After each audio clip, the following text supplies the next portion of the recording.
قبر کا سفر ہم سب نے کرنا ہے۔ آج ہمارے گھر میں لائٹ جائے تو جنریٹر ہونا چاہیے، پنکھا چلنے کے لیے یو پی ایس ہونا چاہیے۔ گرمی میں بغیر لائٹ کے جس کو نیند نہ آتی ہو، نرم تکیا نہ ہو تو نیند نہ آتی ہو، نرم بستر نہ ہو تو جسے نیند نہ آتی ہو، جس کے کمرے میں اگر اندھیرے میں کوئی چھوٹا سا کیڑا آ جائے، کوئی چوہا آ جائے، چھپکلی آ جائے تو جس کی چیخ نکل جاتی ہو، جس کو اکیلے کمرے میں اندھیرے میں ڈر لگتا ہو۔ ہم جیسا کمزور انسان جب قبر میں جائے گا تو سوچو، وہاں اگر اللہ نہ کرے جہنم کی آگ بھڑکا دی گئی، وہاں اگر اللہ نہ کرے سانپ اور بچھو آ گئے، ادھر تو میرے اور آپ کے جسم پر کوئی کیڑا آئے تو فوراً ہٹا دیتے ہیں۔ اس وقت تو کیڑے ہوں گے تو بھی بندہ نہیں ہٹا سکے گا، وہ دیکھ رہا ہوگا کہ میرے جسم پر کیڑے رینگ رہے ہیں، مگر یہ طاقت نہیں ہوگی کہ اپنے آپ سے اسے دور کر سکے۔ اے میرے پیارے اسلامی بھائیوں اور مدنی چینل کے ناظرین، آپ کا کبھی نہ کبھی تو قبرستان جانے کا اتفاق ہوا ہوگا نا۔ یہ جو قبریں اوپر سے ساری ایک جیسی دکھائی دیتی ہیں، اندر سے ایک جیسی نہیں ہوتی ہیں۔ دنیا میں اگر آپ کسی ایک کالونی میں جائیں، غریبوں کی آبادی میں جائیں، تو مکان دیکھ کر پتہ چل جاتا ہے غریب رہتے ہیں ادھر۔ امیر کے علاقے میں جائیں تو کوٹھیاں دیکھ کر سمجھ آ جاتا ہے کہ ان کوٹھیوں میں امیر اور سکون سے رہنے والے رہ رہے ہیں، مگر قبروں کو دیکھ کر پتہ نہیں چلتا۔ دکھتی ساری ایک جیسی ہیں، مگر ہر قبر کی داستان جدا ہے۔ کوئی تو قبر میں جنت کی نعمتیں لوٹ رہا ہے، کوئی تو قبر میں جلوائے مصطفیٰ میں گم ہے، کسی کی قبر میں تو جنت کی کھڑکی کھلی ہوئی ہے، کوئی تو اپنی قبر میں نم کا نومت العروس کے مزے لوٹ رہا ہے، کسی کو تو قبر ایسے دبا رہی ہے جیسے ماں گود میں اپنے بچے کو پیار سے دباتی ہے۔ مگر اسی قبرستان میں کوئی قبر ایسی بھی ہوتی ہے پیارے اسلامی بھائیوں، جس میں سانپ اور بچھو اس قبر والے کو عذاب دے رہے ہوتے ہیں۔ میرے آقا نے اس طرح انگلیاں کر کے بتایا، عذاب کی ایک صورت سرور کائنات علیہ الصلوۃ والسلام نے اس طرح کر کے بتائی کہ بے نمازی کو قبر ایسے دبائے گی کہ جیسے پسلیاں ٹوٹ پھوٹ کر ایک دوسرے میں پیوست ہو جائیں گی۔ کسی کو قبر نے چکنا چور کر دیا ہوتا ہے، کسی کی قبر میں جہنم کی کھڑکی کھلی ہوتی ہے، اسی قبرستان میں کسی قبر میں آگ بھڑک رہی ہوتی ہے۔ اشجع الاقرا، حدیث میں اس سانپ کا نام بھی بیان کیا گیا۔ اللہ جس سے ناراض ہو، اشجع الاقرا، اندھا سانپ ہے جو قبر میں مردے کو ڈنک مارے گا تو 70 گز مردہ زمین میں دھس جائے گا۔ یہ عذاب بھی احادیث میں ہی بیان ہوئے۔ اے پیارے اسلامی بھائیوں، یہ زندگی تو تھوڑی ہے نا، وہ زندگی بڑی ہے۔ اس دنیا میں کم رہنا ہے، اس دنیا میں زیادہ رہنا ہے، تو پھر کیوں نہ ادھر کی بات کریں۔ جلیل القدر تابعی سیدنا حسن بصری رحمت اللہ تعالی علیہ ایک بار اپنے گھر کے دروازے پر تشریف فرما تھے، وہاں سے ایک جنازہ گزرا، آپ بھی اٹھے اور جنازے کے پیچھے چل دیے۔ جنازے کے نیچے ایک چھوٹی بچی زارو کتار دوڑتی ہوئی اس جنازے کے ساتھ ساتھ جا رہی تھی اور کہہ رہی تھی، اے بابا جان، آج مجھ پر وہ وقت آیا ہے کہ پہلے کبھی نہ آیا تھا۔ حضرت سیدنا حسن بصری رحمت اللہ تعالی علیہ نے جب یہ درد بھری آواز سنی تو آنکھیں اشکبار اور دل بے قرار ہو گیا۔ دست شفقت اس یتیم بچی کے سر پر پھیرتے ہوئے آپ نے فرمایا، بیٹی تم پر نہیں، تمہارے مرحوم بابا جان پر وہ وقت آیا ہے جو آج سے پہلے ان پر کبھی نہ آیا تھا۔ دوسرے دن آپ نے دیکھا کہ وہی چھوٹی بچی آنسو بہاتی ہوئی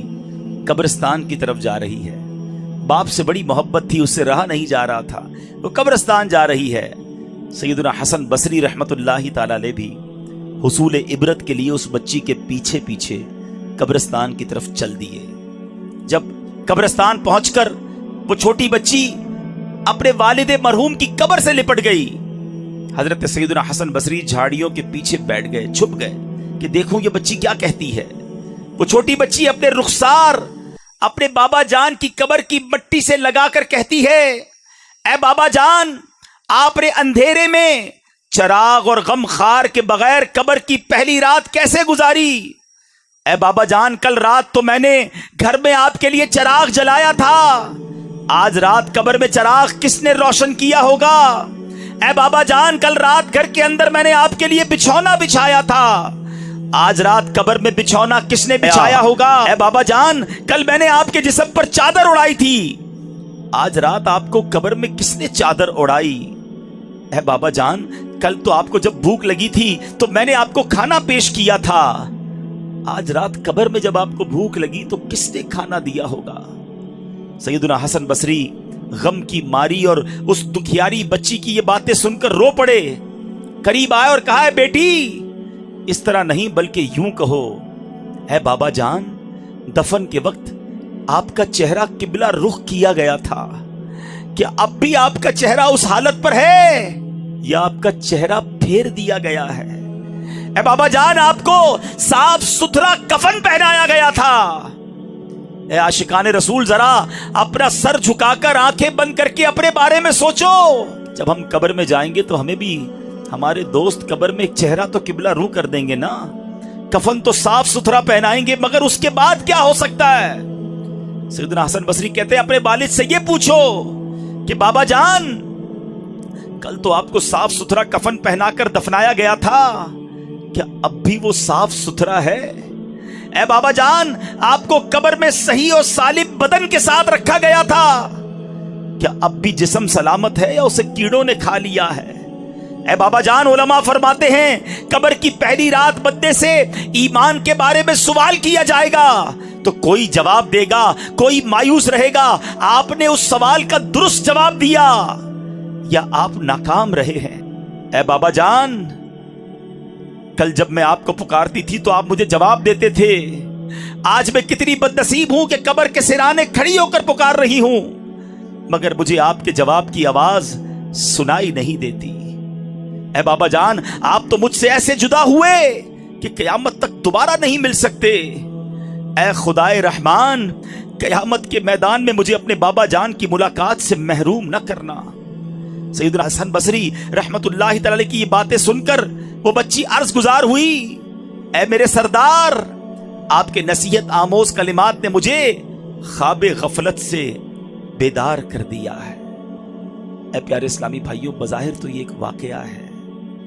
مگر یہ میرے پیارے اسلامی بھائیوں سیدی اعلیٰ حضرت امام اہل سنت قبر کی اسی رات کے بارے میں ہمیں سمجھا رہے ہیں، ارے یہ بھیڑیوں کا بن ہے، شام آ گئی سر پر، کہاں سویا ہے مسافر، ہائے کتنا لا ابالی ہے، اندھیرا گھر اکیلی جان، اندھیرا گھر اکیلی جان، دم گھٹتا دل اکتاتا، خدا کو یاد کر پیارے وہ ساتھ آنے والی، بے وفا دنیا پہ مت کر اعتبار، تو اچانک موت کا ہوگا شکار، موت آ کر ہی رہے گی یاد رکھ، جان جا کر ہی رہے گی یاد رکھ، گر جہاں میں 100 برس تو جی بھی لے، قبر میں تنہا قیامت تک رہے، جب فرشتہ موت کا چھا جائے گا پھر بچا تجھ کو نہ کوئی پائے گا، موت آئی پہلوان بھی چل دیے، کدھر گئے جن کے کرو فر تھے، کدھر گئے جن کے باڈی گارڈ تھے، کدھر گئے جن کے آگے پیچھے لوگ گھومتے تھے جو کہتے تھے مجھ سے آنکھیں نہ ملایا کرو، میرے سامنے کوئی کھڑا نہیں رہ سکتا، میں چوٹی کی طرح مسل دیتا ہوں، میرے سامنے اونچی آواز میں بات نہ کرنا تمہارا بیڑا غرق کر دوں گا، تم میرا کچھ نہیں بگاڑ سکتے، جن کے پیر زمین پہ نہیں رہتے تھے وہ آج کدھر گئے؟ موت آئی پہلوان بھی چل دیے، خوبصورت نوجوان بھی چل دیے، گپ تیری قبر میں جب جائے گا بے عمل بے انتہا گھبرائے گا، کام مالو زر نہ کچھ آئے گا، غافل انسان یاد رکھ پچھتائے گا، جب تیرے ساتھی تجھے چھوڑ آئیں گے قبر میں کیڑے تجھے کھا جائیں گے، قبر میں تیرا کفن پھٹ جائے گا، یاد رکھ نازک بدن